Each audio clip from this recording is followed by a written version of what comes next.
Sarah had always been a fighter. As a single mother, she had to work long hours at the factory to provide for her son, Tim. But when the factory closed down, Sarah lost her job and her home. With no savings or family to turn to, she was forced to move into a small apartment and start over from scratch. Life was tough for Sarah and Tim. They had to rely on government assistance to make ends meet, and Sarah struggled to find a job that paid enough to cover their expenses. But one day, as she was making cookies with Tim, Sarah realized that she had a talent for baking.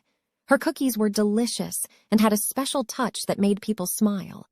Sarah started baking more and more, experimenting with new recipes and techniques. She would share her creations with her neighbors, who were always eager to try her treats. Before long, Sarah started selling her baked goods at the local farmers market, and her business took off. As her bakery grew, Sarah became a beloved member of her community.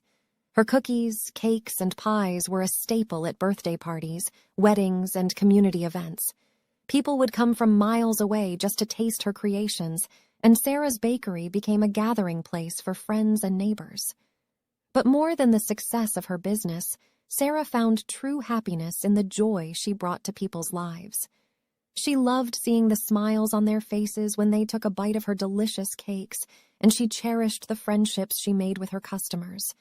And Tim was always by her side, helping her bake and sharing in her success. Years went by, and Sarah's bakery became a beloved institution in her community.